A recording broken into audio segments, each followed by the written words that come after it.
Il y avait un homme pieux assidu à l'église qui priait chaque matin. Mais un jour, dans le silence de sa chambre, il sentit quelque chose s'éteindre. La prière semblait vide, la Bible semblait lourde. Et si c'était toi?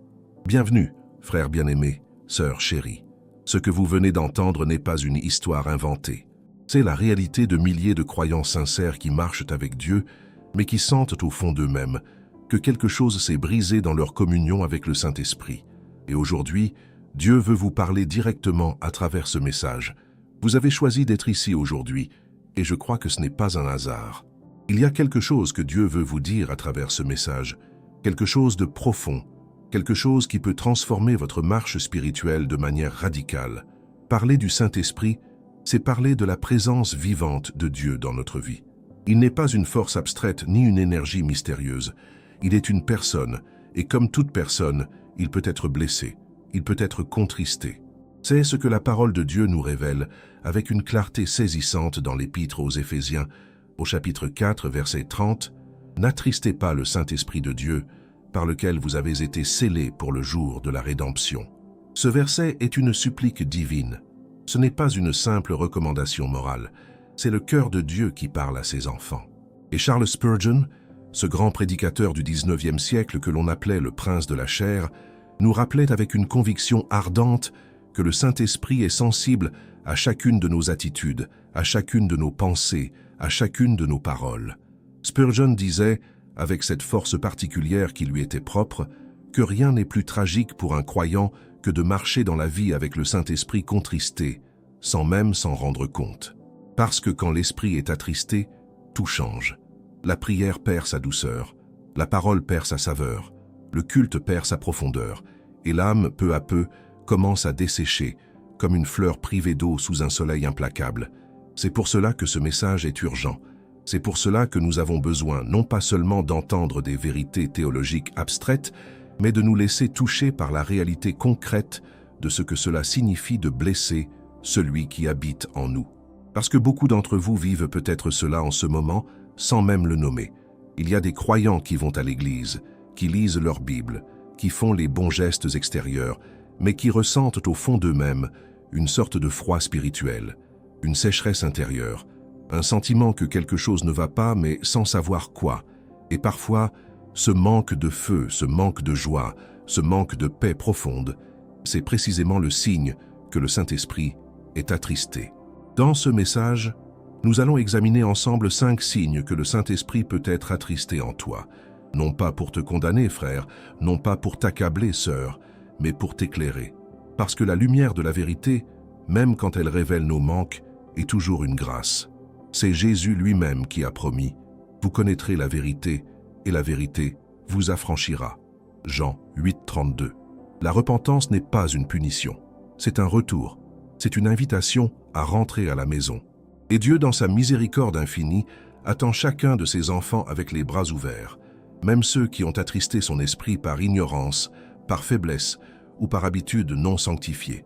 Il est encore temps de revenir, il est encore temps d'écouter. Alors, si ton cœur est ouvert aujourd'hui, si tu es prêt à regarder honnêtement ta vie spirituelle, reste avec moi. Parce que ce que tu vas entendre peut être exactement ce que Dieu veut utiliser pour rallumer le feu en toi. Et si ce message te touche, si tu veux aller plus loin dans ta vie avec Dieu, je t'invite à acquérir notre e-book « 21 jours pour restaurer ton intimité avec Dieu ». Le lien se trouve dans le premier commentaire épinglé. C'est un outil simple et profond pour retrouver une vraie proximité avec le Seigneur. Et si tu n'es pas encore abonné à cette chaîne, c'est le moment de le faire. Chaque semaine, nous partageons des messages qui visent à fortifier ta vie spirituelle, à t'ancrer plus profondément dans la parole et à te rapprocher du cœur de Dieu.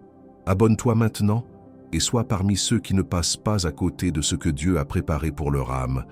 Le premier signe que le Saint-Esprit est attristé, c'est la présence constante et incontrôlée de paroles blessantes dans ta vie. Ce n'est pas une question secondaire. Ce n'est pas un détail de comportement. C'est l'un des signes les plus clairs et les plus révélateurs de l'état de ton cœur devant Dieu. La parole de Dieu est d'une précision absolue sur ce point. Dans l'Épître aux Éphésiens, chapitre 4, versets 29 à 30, nous lisons ces mots d'une puissance extraordinaire. « Qu'il ne sorte de votre bouche aucune parole mauvaise, mais seulement une bonne parole, celle qui convient à l'édification, afin d'être une grâce pour ceux qui l'entendent. N'attristez pas le Saint-Esprit de Dieu. Remarquez le lien direct. L'apôtre Paul place les paroles mauvaises et la contrition de l'esprit dans le même souffle. Ce n'est pas accidentel. Nos paroles ne sont jamais neutres. Chaque mot que nous prononçons porte un poids spirituel. Chaque phrase lancée dans la colère, chaque commentaire amer, chaque médisance murmurée à voix basse, chaque critique acerbe sur un frère ou une sœur, tout cela blesse l'Esprit Saint qui habite en nous. Et il est important de comprendre que ce n'est pas uniquement une question de ce que tu dis à l'extérieur de l'Église. C'est aussi ce que tu dis à la maison, ce que tu dis à ton conjoint, à tes enfants, à tes collègues, ce que tu écris sur les réseaux sociaux à minuit. Combien de croyants utilisent leur bouche le dimanche matin pour louer Dieu et le dimanche après-midi pour déchirer la réputation de leur prochain? Combien prient avec ferveur dans la matinée et blessent leur époux ou leur épouse avec des mots tranchants dans la soirée? L'apôtre Jacques nous dit dans le chapitre 3 de son épître, au verset 9 à 10, « Par la langue, nous bénissons le Seigneur notre Père, et par elle, nous maudissons les hommes faits à l'image de Dieu. De la même bouche sortent la bénédiction et la malédiction. Il ne doit pas en être ainsi, mes frères. » Cette contradiction intérieure est précisément l'un des premiers symptômes d'un esprit attristé, parce que quand le Saint-Esprit est pleinement à l'œuvre dans une vie, il produit des fruits visibles. Et l'un de ces fruits, mentionné explicitement dans la lettre aux Galates, chapitre 5, c'est la douceur, la bonté, la maîtrise de soi. Ces fruits ne peuvent pas cohabiter durablement avec une bouche incontrôlée, agressive ou remplie d'amertume. Tu peux te demander en toute honnêteté, comment est-ce que je parle aux personnes que j'aime? Est-ce que mes paroles construisent ou détruisent? Est-ce que je laisse sortir de ma bouche des mots qui humilient, qui blessent, qui rabaissent? Parce que si oui, ce n'est pas simplement un problème de caractère ou de tempérament, c'est un signal spirituel. C'est le signe que quelque chose dans ta communion avec l'Esprit a été interrompu. Et peut-être que tu te reconnais dans cette description. Peut-être que tu sais au fond de toi que tes paroles ont blessé des gens autour de toi, des gens que tu aimes, des gens qui méritaient ta douceur et qui ont reçu ta frustration. Si c'est le cas, sache que Dieu ne te regarde pas avec condamnation. Il te regarde avec compassion. Mais il t'invite à quelque chose de concret, la repentance et la restauration. Le psaume 141, verset 3, exprime cette prière magnifique. « Seigneur, mets une garde à ma bouche, veille sur la porte de mes lèvres. » Ce psalmiste savait combien la bouche est un instrument spirituel dangereux quand elle n'est pas soumise à Dieu. Et cette prière, tu peux la faire tienne aujourd'hui. Ce n'est pas une faiblesse de demander à Dieu de t'aider à contrôler ta langue. C'est une sagesse profonde. Le deuxième signe que le Saint-Esprit est attristé, c'est l'amertume que tu nourris dans ton cœur. Et attention, parce que l'amertume est l'une des choses les plus trompeuses dans la vie spirituelle. Elle ne se présente jamais comme ce qu'elle est vraiment. Elle se déguise en justice. Elle se justifie en disant « J'ai le droit d'être blessé, j'ai le droit de me souvenir, j'ai le droit de ne pas pardonner, parce que ce que l'autre m'a fait était vraiment injuste. Et peut-être que c'est vrai. Peut-être que tu as vécu une injustice réelle. Peut-être que quelqu'un t'a trahi, t'a blessé profondément, t'a fait du mal de manière délibérée. Mais la question que Dieu pose à ton cœur aujourd'hui n'est pas « As-tu été blessé ?» La question est « Que fais-tu de cette blessure ?» L'Épître aux Éphésiens, chapitre 4, verset 31, dit clairement « Que toute amertume, toute animosité, toute colère, toute clameur, toute calomnie et toute malice soit ôtée du milieu de vous. » Ce n'est pas une suggestion douce, c'est un commandement divin. L'amertume attristait l'esprit, parce qu'elle est fondamentalement incompatible avec l'amour que Dieu a versé dans nos cœurs. Elle bouche la tuyauterie spirituelle, si l'on peut dire ainsi. Elle empêche la grâce de couler librement. Et plus tu gardes une rancœur dans ton cœur, plus tu crées une distance entre toi et la présence de Dieu. Ce n'est pas Dieu qui s'éloigne, c'est toi qui construis un mur, brique par brique, rancœur par rancœur. Alors, à mesure que nous avançons dans ces signes, laisse la parole faire son œuvre. Laisse la lumière entrer. Parce que le but de tout cela, c'est ta liberté, c'est ta restauration, c'est la joie retrouvée d'une vie habitée pleinement par l'Esprit de Dieu. Nous avons vu que les paroles blessantes et l'amertume sont deux signes puissants que l'Esprit est attristé. Mais il y a un troisième signe, et celui-là est peut-être le plus subtil de tous, parce qu'il se cache souvent derrière une apparence de piété. Ce troisième signe, c'est la vie double, cette existence partagée entre deux mondes, entre la lumière de l'Évangile et les ténèbres des habitudes cachées. Il y a des croyants qui ont deux visages. Non pas par hypocrisie délibérée, mais parce que personne ne leur a jamais dit clairement que l'Esprit Saint voit tout. Il n'y a pas de coulisses avec Dieu. Il n'y a pas de compartiment privé où tu peux faire ce que tu veux sans conséquences spirituelles. L'Épître aux Hébreux, chapitre 4, verset 13, le dit avec une franchise bouleversante: il n'y a pas de créature qui soit cachée devant lui, mais tout est nu et découvert aux yeux de celui à qui nous devons rendre compte. Pense à cela un instant. Tout est nu devant Dieu. Les images que tu regardes en secret, les conversations que tu entretiens loin des regards, les mensonges que tu dis avec un sourire pour éviter une confrontation, les compromis que tu fais dans ton lieu de travail en pensant que personne ne regarde. Le Saint-Esprit est présent dans chacun de ces moments. Et à chaque fois que tu choisis le péché caché plutôt que la sainteté, tu l'attristes profondément. La première lettre de Jean, chapitre 1, verset 6, nous interpelle avec une clarté qui ne laisse aucune place au doute. Si nous disons que nous sommes en communion avec lui et que nous marchions dans les ténèbres, nous mentons et nous ne pratiquons pas la vérité. Ce verset ne parle pas d'imperfection.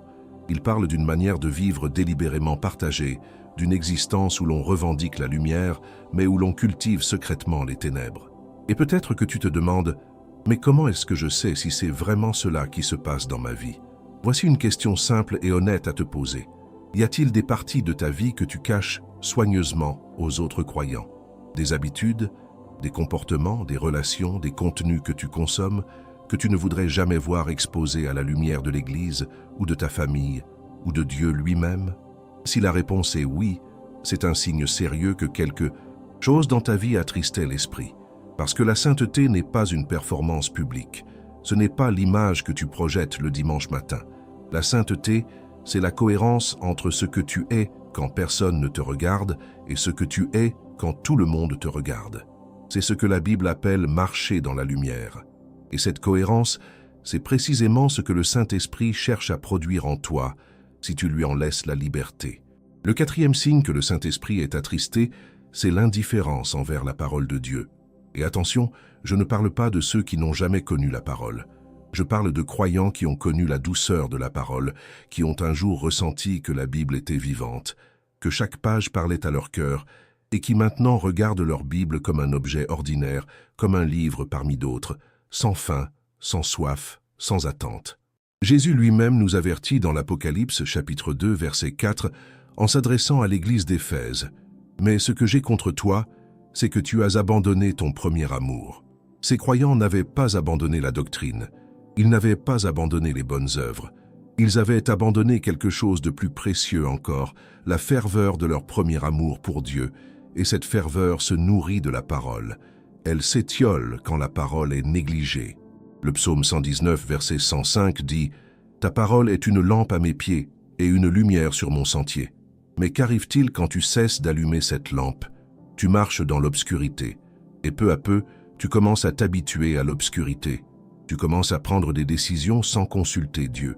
Tu commences à vivre selon tes propres pensées, selon les conseils du monde, selon ce que tes émotions te dictent dans l'instant.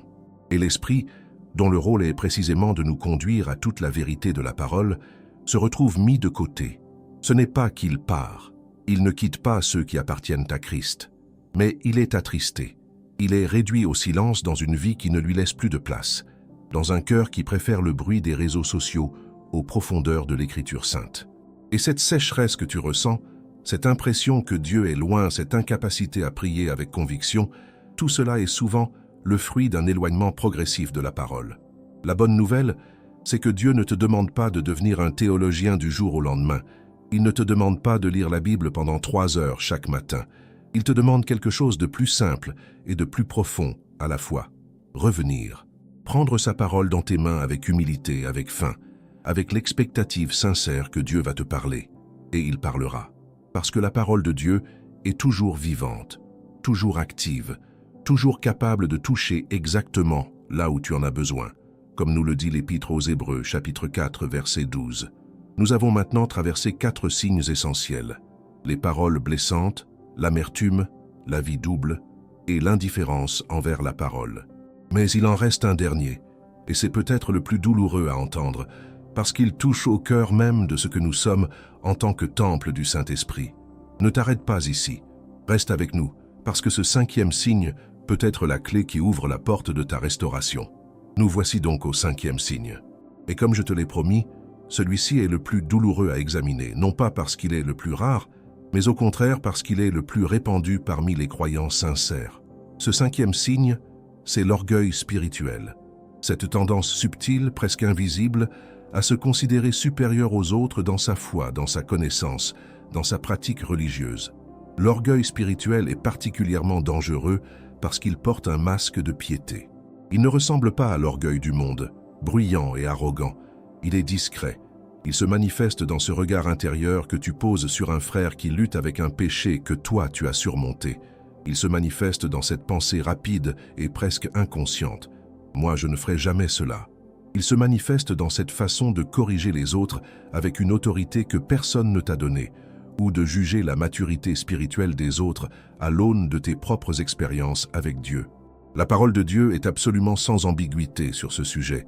Dans l'Épître aux Philippiens, chapitre 2, versets 3 et 4, l'apôtre Paul écrit ces mots lumineux. « Ne faites rien par esprit de parti ou par vaine gloire, mais que l'humilité vous fasse regarder les autres comme étant au-dessus de vous-même.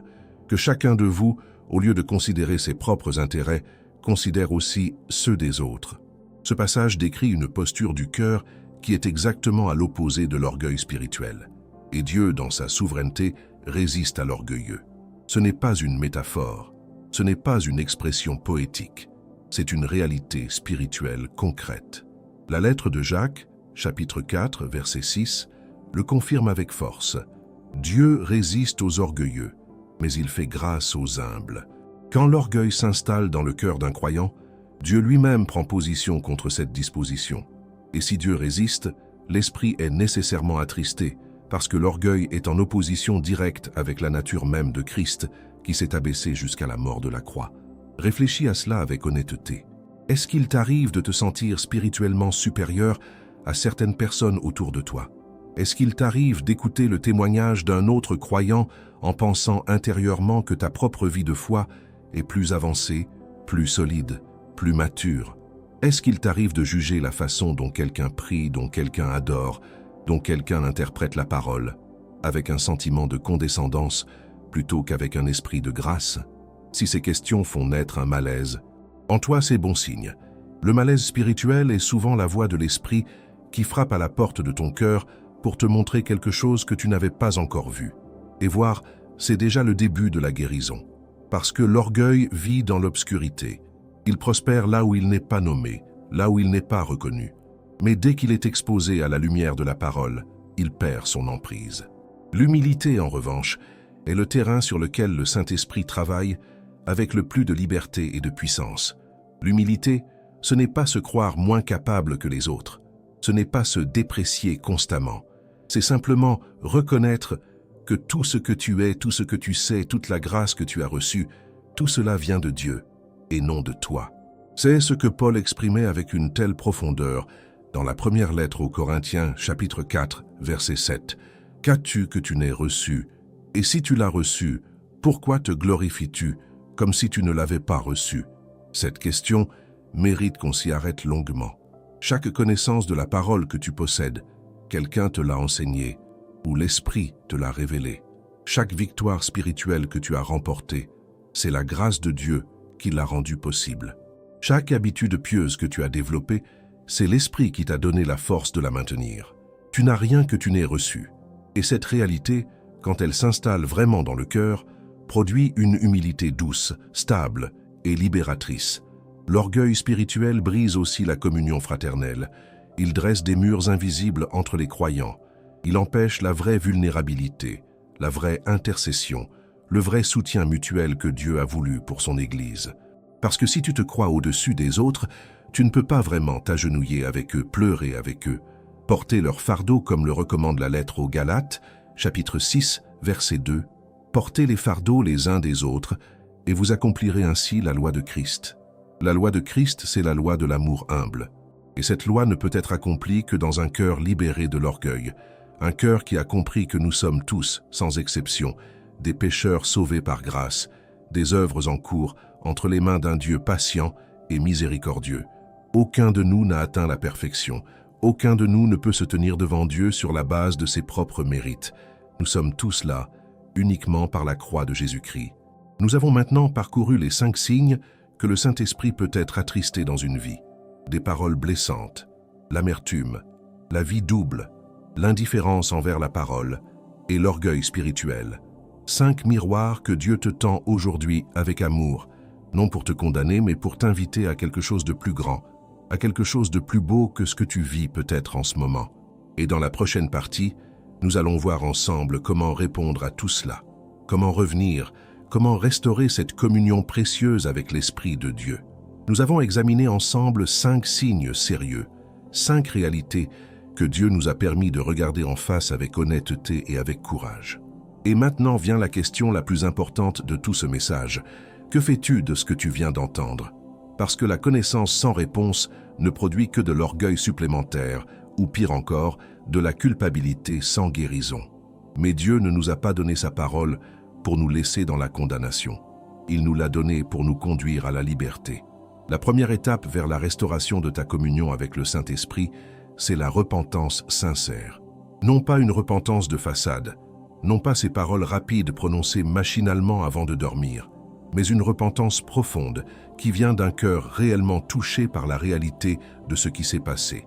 Le prophète Joël, chapitre 2, verset 13, nous dit « Déchirez vos cœurs et non vos vêtements, et revenez à l'Éternel votre Dieu, car il est compatissant et miséricordieux, lent à la colère et riche en bonté. » Déchirer son cœur. Quelle image puissante!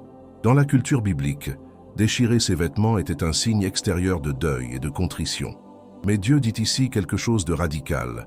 Ce n'est pas l'extérieur qui m'intéresse, c'est l'intérieur.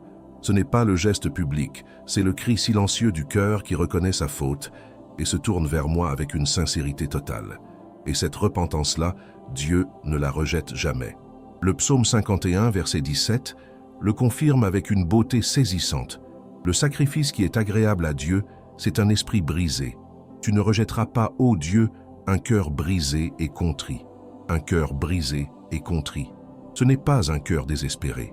Ce n'est pas un cœur qui s'effondre sous le poids de la honte. C'est un cœur qui reconnaît humblement sa condition, qui cesse de se justifier, qui cesse de minimiser, qui cesse de comparer ses fautes à celles des autres pour se sentir moins coupable.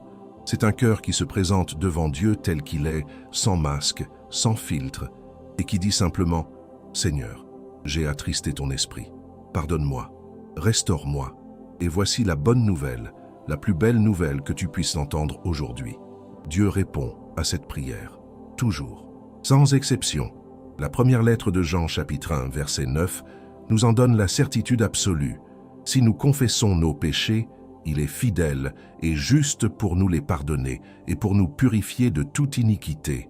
Remarque ce mot, toute, pas certaines iniquités, pas les péchés faciles à pardonner, toute iniquité. Il n'y a pas de tâche que le sang de Jésus-Christ ne puisse effacer. Il n'y a pas de distance que la grâce de Dieu ne puisse franchir. La deuxième étape après la repentance, c'est la décision de marcher différemment. La repentance sans changement de direction n'est pas une vraie repentance. C'est ce que Jean-Baptiste appelait « porter des fruits dignes de la repentance » dans l'évangile de Luc, chapitre 3, verset 8.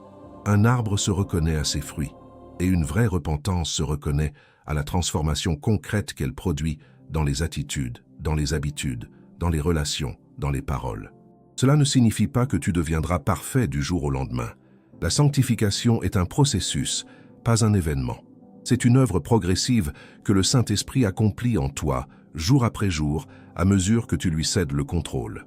L'apôtre Paul le décrit magnifiquement dans la deuxième lettre aux Corinthiens, chapitre 3, verset 18. « Nous tous qui, le visage découvert, contemplons comme dans un miroir la gloire du Seigneur, nous sommes transformés en la même image, de gloire en gloire, par l'Esprit du Seigneur, de gloire en gloire. » C'est un chemin, c'est une progression, et chaque pas sur ce chemin compte.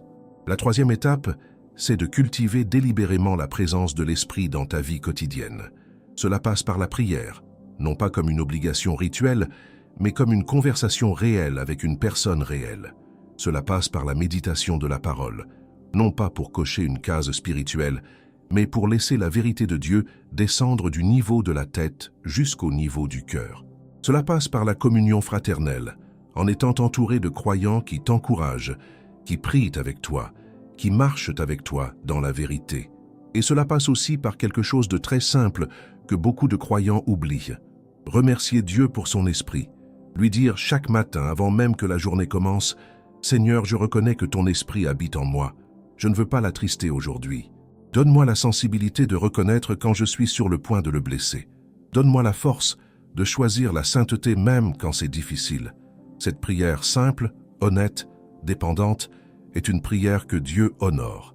Il y a une image dans le Cantique des Cantiques, chapitre 2, verset 15, qui me touche profondément. « Prenez-nous les renards, les petits renards qui ravagent les vignes, car nos vignes sont en fleurs. » Les petits renards, pas les grands. Ce sont les petits péchés, les petites négligences, les petites compromissions, les petites aigreurs, les petits orgueils que personne ne voit, qui ravagent la vigne de ta vie spirituelle. Ce sont eux qui attristèrent le Saint-Esprit le plus souvent. Non pas les grandes chutes dramatiques, mais les petites trahisons quotidiennes que tu laisses s'installer sans les affronter. Alors, frère, sœur, en ce moment même, si ton cœur a été touché par ce message, si tu reconnais dans ta vie l'un ou plusieurs de ces signes, ne laisse pas passer cette heure. Ne remets pas à demain ce que Dieu te demande de faire aujourd'hui. Tourne-toi vers lui maintenant dans la sincérité de ton cœur et laisse son esprit commencer l'œuvre de restauration que lui seul peut accomplir. Parce que Dieu ne t'a pas amené jusqu'ici pour te laisser là où tu es. Il t'a amené jusqu'ici pour te conduire plus loin, plus haut, plus près de son cœur. Merci d'avoir été présent jusqu'à la fin de ce message. Cela me touche profondément et je crois sincèrement que Dieu a quelque chose de beau en réserve pour chacun de vous qui avez choisi d'écouter sa parole aujourd'hui. Si ce message a touché ton cœur, laisse un commentaire ci-dessous, partage ce que Dieu t'a dit et abonne-toi à cette chaîne pour ne manquer aucun des prochains messages. Et si tu veux aller encore plus loin dans ta restauration spirituelle, notre e-book 21 jours pour restaurer ton intimité avec Dieu t'attend dans le premier commentaire épinglé. Ne laisse pas passer cette opportunité d'acquérir un outil qui peut vraiment transformer ta vie avec Dieu. Les prochaines vidéos qui apparaîtront sur ton écran ont été préparées avec le même amour et la même foi. Que Dieu te bénisse abondamment.